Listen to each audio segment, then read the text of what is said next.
moved to Canada recently. I was, I think, maybe 10 or 11 years old. And, well, because, you know, I grew up in a more sheltered household and everything, and I knew, like, what Islam actually was, watching certain things on television didn't necessarily affect me. But I remember, like, we would see these videos circulating, you know, the internet and the news and everything, where, like, our prophet is literally, astaghfirullah, being called a pedophile or like a terrorist or this or that. And then you imagine, okay, I hear that and I'm just like, nope, that's, you don't know the truth, like you're just, you know, deviated from the right path. But then imagine like the average 9-year-old white girl watching this stuff on television from their favorite TV personality, from somebody that their parents believes is like a, you know, has journalistic rigor. They're gonna watch that and go, like, yeah, of course, yeah, this is the truth. Those Muslims, they're, you know, their prophet was a pedophile or they're the terrorists. That's unfortunate. However, we can't sit down and do nothing just because they are media is in their hands. Yeah.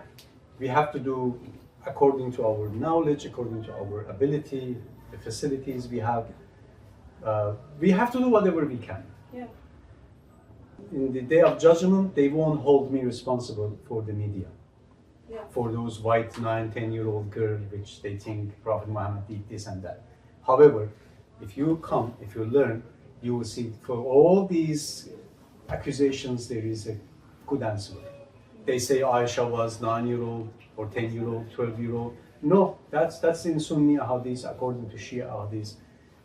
He was somewhere between 17 to 20, 22, some people say. However, if you tell this to Christians, that Mary was 12-year-old when she married with 80-year-old Joseph, you know, they will say, where, when, how, where? Say, well, go read the Catholic Encyclopedia.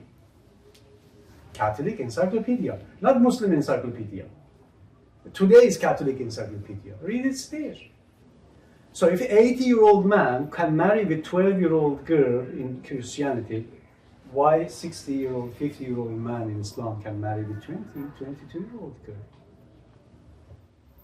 Why not? That time, the culture was completely different that time. Basics of faith. When I say basics, I don't mean like the usul al-din exactly, the principles of religion. It's just general, giving general idea on what Christianity and Islam teaches. A general idea. So in Christianity, they believe in one God, right? Is there any like more detail on this? They believe in 3 God kind of, right? No, they say one God, but there is a little explanation for it. Anybody knows? Is it because it's like in 3 forms? Kind of, yes. Like the Father, the Son, and I think the Holy Exactly, Spirit. Holy Spirit, yes, perfect. Trinity? Trinity, Oh. perfect. So they say one God in means inside 3 persons. Let's say you 3 people, you are God, inside you is God, but you are 3 persons. You are 3 separate persons, but your essence is God. They say Father in the heaven. Even if you look at their paintings, you will see Father is an old man with, you know, long hair and long beard, white hair, white beard, a little bit bigger and chubby. So, and Jesus sitting a little bit smaller and, you know, slim and black beard and black hair, younger. His son's supposed to be younger, right? Father is big and white haired, old, son, and there's a pigeon, kind of bird, white bird next to them. That's Holy Spirit. So that's their Trinity.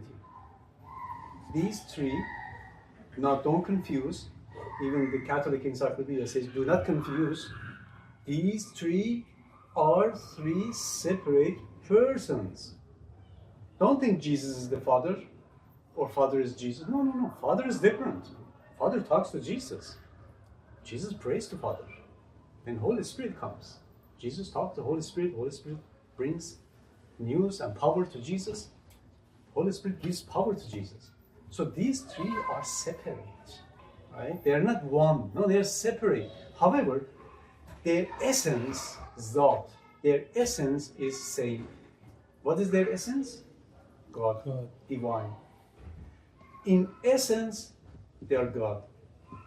In personality, they are three different. And they have even different chores. They have different duties, right? They do different things. God the Father has his own job, his own office.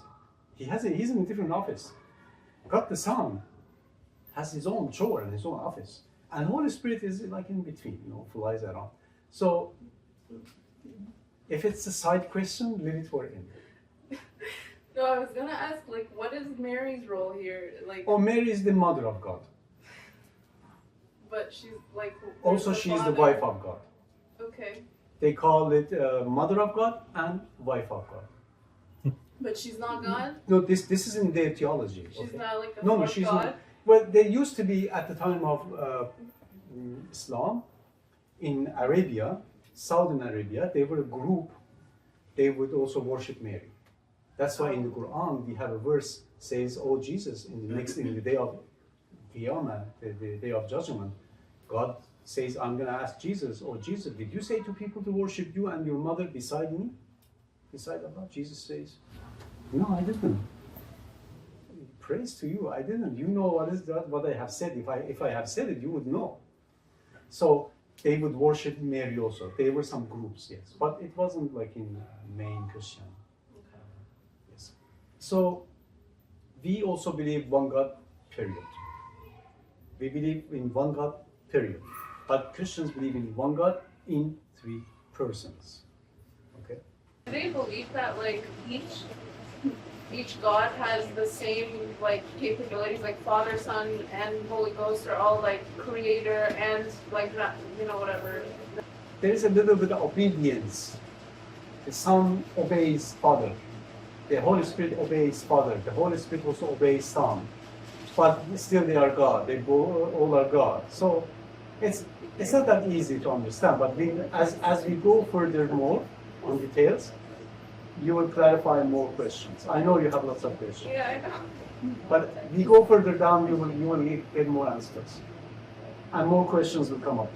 Yeah. So they do believe in prophets, right? Christians believe in prophets. However, the prophets they believe is different from the prophets we believe. They believe prophets were sinful. They believe prophets were only messengers. Okay? So in Christianity, prophets are not ma'soom. Prophets are not infallible. They are sinful. They're just like you and me. They commit sins, they do mistakes, they do horrible things. They kill innocent people, they steal. And also they're only mailman, It's like you're giving a letter to someone. Can you give this to someone? God gave a letter to a prophet and says, can you give this message to people? And he delivers the message, that's it. His mission is that. He's not a role model. Only in Islam we believe they are sinless. Also in Shia, a little bit there's difference between Sunni and Shia, but in general, they also believe in delivering the message. Prophets are faultless and sinless. We Shia believe they are completely sinless. They are messengers, yes. However, they are role models too. They are not just messenger. They are not mailman. They are a leader, true leader. That's what Islamic belief. It's not Christian belief. I have a question. What's the difference between prophet and messenger? The same. The same. Same. Meaning-wise, prophet means someone prophesies about future. In Hebrew and in Arabic, it's called Nabi. In Hebrew, Nabi. In Arabic, Nabi means talks about future. Whoever can talk about future, you can call him Nabi. But if this Nabi is from God, he is also a messenger. Right? Prophet and messenger. Do they consider Jesus a prophet, or is Jesus just like God? Those are the differences, yeah, we have between us and Christians. So, Christians but call I him mean, God. they don't consider him a prophet. No, they say he is God. not Okay. God. Because prophets, you can see, prophets are sinful. Yeah, I was. They're only mailmen. They're only messengers. If you call Jesus prophet, it's like you're cursing him. That's Christian belief. That's why they are upset about Muslims. Why you're calling Jesus an Nabi, prophet? However, Mark, the Gospel of Mark, called Jesus Nabi. What? So, but when you look at the evangelists who are attacking Islam and Muslims, search their videos. Muslims calling Jesus a Nabi. What a horrible thing. Their own Gospels call Jesus Nabi. So, scriptures. Christians believe Bible is their scripture, right? Which has Jewish Bible in it, Old Testament, and New Testament. They added New Testament, became Christian Bible, right? They believe in Bible. They say Old Testament and New Testament together is Bible and from God. We will explain in future. The ones in the box, one God and scriptures, it means I will explain more about these. So we also have scriptures. Muslims also have scriptures. However, this is not our scripture. We don't believe in Bible. Now, my brother Dr. Qasimi was saying that Islam, according to Quran, all books revealed to prophets are holy and revelation from God. Yes, the books revealed to prophets. This book itself doesn't say I am revealed to prophets. The book itself doesn't say I am in totality word of God. No, it doesn't say that. It's only claim that believers of this book making. It's only a claim. The book doesn't say it, that I am from God. Nowhere it says I am from God as a total. But we know there is word of God in it. Why we know there is word of God in it? Because some part matches with Quran. If we didn't have Quran, I would basically throw this out. Completely, because there are horrible things in it. But because of Quran, I don't do it. Because I know in the Quran, there are verses, it's exactly what we see in the Bible. So that means, yes, there are word of prophets and God in it. But there are parts that, unfortunately, we can accept it as a word of a decent man even, let alone God. Okay? So yes, we also have scriptures. Not the Bible, but we have Torah, we believe in Torah, we believe in Zabur, we believe in Injil, Gospel, we believe in Suhuf Anbiya, we believe in the last revelation called Quran. Do you see any similarities between Islamic scriptures and Christian scriptures? Do you see in the list, in the table here? No. The names are even different. Get it? Christians don't believe Jesus had a gospel. They say the gospels are written by other people, not Jesus. But we know that gospel is revealed to Jesus. So the gospel Quran is talking about is not the gospel Christians believe. Even their book doesn't claim that, and we know that.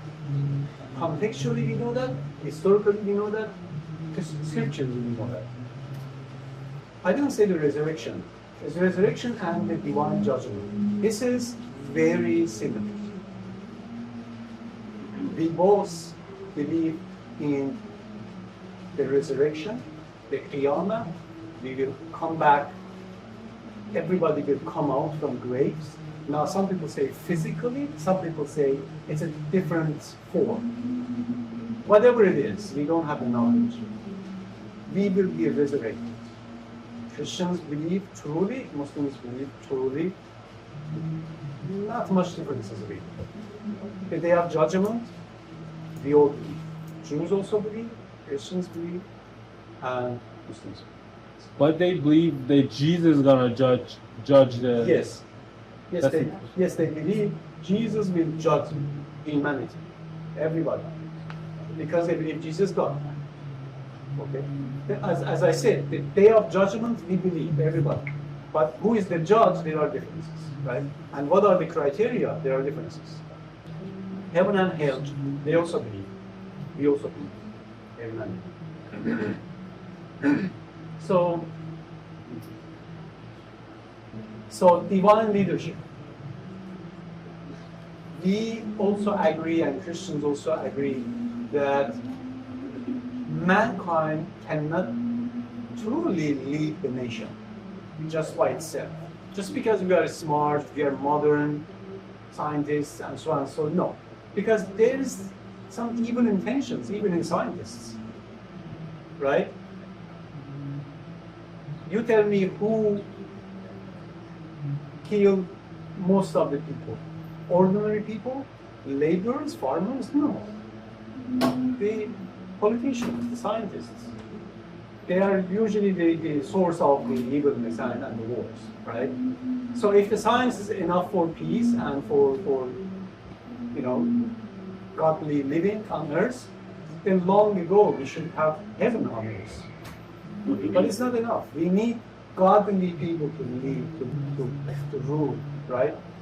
So, but the difference is, Christians believe the church is the divine leader. Church. It means they're church leaders, the priests, right? Vatican, the Pope.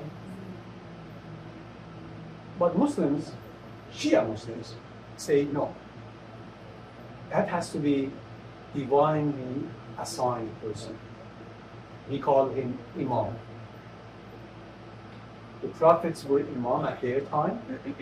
When the last prophet came, after him, we also had Imam, and still we have the Imam, but the circumstances doesn't let him to come physically lead the world. There are reasons for it. It's out on top. What about Sunnis? Sunnis do believe that we need this Imam. However, he's not here, he's not alive, maybe he's not even born yet.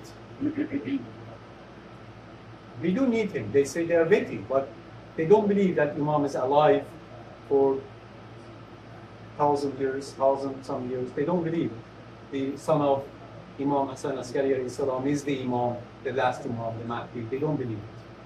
But they believe in the concept. They believe in the concept the savior of the world will be divinely assigned leader, not elected by Saturn, not elected by nations, not democratically elected person. Sunnis agree, 100% their scholars agree, that the savior of mankind has to be divinely assigned leader of man. So that brings up another question. If you believe now we need that divinely assigned leader, why you didn't believe after Prophet Muhammad that those people also needed divinely assigned leader? Why then you chose your own leader after Prophet Muhammad? After 1400 years, now you realize that no, none of those leaders can save humanity. God himself must assign a leader. That shows that Shia theology about Imams is true. But they don't convince. They don't convince.